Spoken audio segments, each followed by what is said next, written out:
Kitchen gallery 123 માં આપ સર્વે સખીઓનું હાર્દિક સ્વાગત છે। આજની આપણી રેસીપી છે ઘઉંના લોટના ગોળવાળા ગળ્યા પુડલા। બેનો આપણે ઘણીવાર છે ને વાર પરબે મીઠા થેપલા બનાવતા હોઈએ છીએ। એ મીઠા થેપલાને આપણે મીઠી પૂરી પણ કહેતા હોઈએ છીએ અને એ પૂરી પણ ઘઉંના લોટમાંથી જ બનતી હોય છે। એમાં મોણ નાખી અને ગોળવાળા ગળ્યા પાણીથી જ આપણે એનો લોટ બાંધતા હોઈએ છીએ। પછી પૂરી વણી અને એને ડીપ ફ્રાય કરતા હોઈએ છીએ। ખૂબ સરસ એનો પણ સ્વાદ હોય છે। તો એ જે પૂરીનો મીઠી પૂરીનો જે સ્વાદ છે કે મીઠા થેપલાનો જે સ્વાદ છે ને એવા જ સ્વાદવાળા સેમ ટુ સેમ પુડલા હું તમને આજે શીખવાડવાની છું।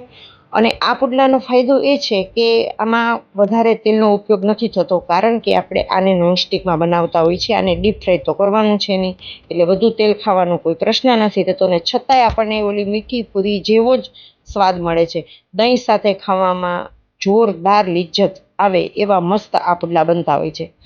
હવે આની રેસીપી કહું ને એ પહેલાં મારે એક વસ્તુની ચોખવટ કરવી છે કે ઘણા બહેનો એવું કહેતા હોય છે કે અમારાથી તો ગોળવાળા પુડલા ઉતરે જ નહીં, પણ એ બહેનોને મારે કહેવાનું છે કે કદાચ લોઢીની અંદર એ ગોળવાળા થેપલા છે પુડલા છે એ નહીં ઉથલતા હોય, પણ નોનસ્ટિક લોઢીમાં ચોક્કસપણે 100% આ પુડલા છે એ ઉથલી જાય છે। બેનો, પુડલા બનાવતી વખતે તમારે એક જ વસ્તુનું ધ્યાન રાખવાનું છે કે એમાં તમે જે લોટનો ઉપયોગ કરો છો ને એ નકરો ઝીણો રોટલીનો લોટ ન હોવો જોઈએ। એમાં થોડોક તમારે જાડો લોટ પણ મિક્સ કરવો પડે, અથવા તો ખાલી નકરા જાડા લોટના પણ તમે આ પુડલા બનાવી શકો। ચાલો શરૂ કરીએ આપણે આજની આ રેસીપીને। પુડલા બનાવવા માટે મેં 1 વાટકી જેટલો ભાખરીનો લોટ લીધો છે, એટલે કે ઘઉંનો દરદરો લોટ લીધો છે। એમાં નાખવા લીધો છે ગોળ। ગોળ તમે કોઈ પણ કંપનીનો લઈ શકો, અહીંયા મેં રાજભોગ કંપનીનો ડબ્બો છે અને એ ગોળનો હું યુઝ કરું છું। એ ગોળને તમારે સાવ સાદા પાણીમાં જ ઓગાળવાનો છે, ગરમ કરવાનો નથી। કેટલાક બહેનો આ પાણીને ગરમ કરે છે, પછી ઠંડુ કરવા દે છે અને પછી એનો લોટ બાંધે છે, પણ એ ગોળવાળા પાણીને ગરમ કરવા માત્રથી કોઈ ફાયદો થતો નથી, અથવા કોઈ ફેરફાર રેસીપીમાં થતો નથી, કે કોઈ આ આઈટમમાં વધારે સારી બનતી નથી, બરાબર। એટલે કહેવાનો મતલબ એ છે કે પાણીને ગરમ કરવાની જરૂર નથી। હવે એ જે પાણી મેં ઓગાળ્યું છે ગોળ, એ પાણીમાં એને મેં લોટમાં નાખ્યું છે। તમે જુઓ છો કે એકદમ આ તો ભાઈ કઠણ કઠણ થઈ ગયું। તો હવે એમાં હું સાદું પાણી નાખીશ, કારણ કે જેટલો મારે ગોળ લોટની અંદર એડ કરવો છે એના માટે મેં પહેલાં શરૂઆતમાં સાવ થોડુંક જ પાણી ગોળની અંદર મિક્સ કર્યું હતું, અને પછી આપણે સાદું પાણી નાખી અને બેટરને પતલું બનાવી રહ્યા છીએ। ચમચીથી તમે જોઈ શકો છો કે બહુ ઘાટું પણ નથી, બહુ પતલું પણ નથી, અને પ્રમાણસરનું આ બેટર તૈયાર થઈ ગયું છે। હવે એની અંદર આ ગોળ તો નાખ્યો, આમાં તો આપણે એક જ સામગ્રી નાખી છે, બરાબર। હવે સેજ અમથું આપણે એમાં નિમક નાખશું। જો આપણે શક્કરપારા બનાવીએ ને ત્યારે પણ આપણે એમાં નિમક નાખીએ છીએ, અને સાથે નાખીશું થોડાક તલ। આની અંદર વરિયાળી પણ નાખી શકાય, પણ મને વરિયાળી અને ગોળ આ બધું મીઠું મીઠું થઈ જાય ને એટલે હું વરિયાળી એવોઇડ કરું છું। બાકી મીઠા થેપલામાં કે પુડલાની અંદર ગોળવાળા ગળ્યા પુડલાની અંદર વરિયાળી નાખતા હોય છે। નોનસ્ટિક લોટી ગરમ થઈ જાય એટલે એમાં તેલ લગાવી અને ચમચાથી બેટર લઈ અને આપણે સરસ મજાનું પુડલું પાથરશું, બરાબર। જો કેવું સરસ સરસ પથરાઈ રહ્યું છે, જરા પણ તૂટશે નહીં, અને તમારે જેટલું મોટું કરવું હશે ને એટલું જ મોટું થશે।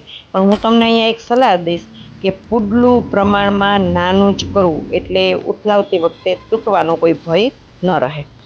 હવે આમાં તમે ઘી પણ લગાડી શકો, આમાં તમે તેલ પણ લગાડી શકો, તમને વધુ તેલ જોતું હોય તો વધુ તેલે લગાડી શકો, અને સાવ મારી જેમ ઓછા તેલમાં ખાવાના આગ્રહી હો તો સામાન્ય પીછીથી જેટલું લગાડ્યું એટલું જ લગાડી અને વન સાઈડ ચડી જાય એટલે ફટાક દેખાનો ઉથલાવી નાખવાનું।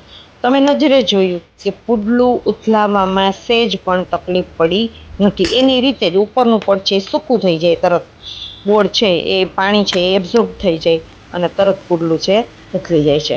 કેટલું સરસ જો તૈયાર થઈ ગયું છે, એટલે જો સોફ્ટ પણ છે, કારણ કે હું જ્યારે લાકડાના તવામાં એને લઉં છું ને ત્યારે એ બે બાજુથી લચી પડે છે। એટલે આ તૈયાર થઈ ગયું છે ગોળવાળું ગળ્યું પુડલું, અને હવે તમે દહીં સાથે એને ખાઈ શકો છો, કારણ કે મીઠો સ્વાદ હોય ને પુડલાનો, અને સાથે થોડુંક આમ ખટુંગરું નહીં ને મોરું નહીં, એવું મીડિયમ પ્રકારનું દહીં હોય તો દહીં અને પુડલા ખાવાની બહુ જ મજા આવે છે। તો આ રેસીપીમાં કંઈ નથી, તમે 10 જ મિનિટની અંદર આ વસ્તુ બનાવી શકો છો અને ખૂબ મજા આવે છે।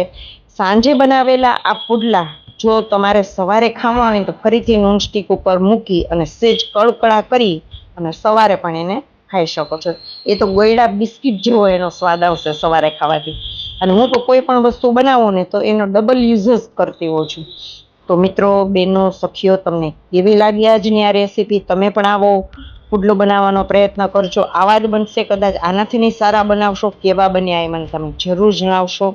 અને જો તમને ગમ્યું હોય તો લાઈક, શેર અને સબસ્ક્રાઈબ કરજો. તો ચાલો મળીએ નવા વિડીયોમાં નવી રેસીપી સાથે. ત્યાં સુધી આપ સૌને મારા રાધે રાધે.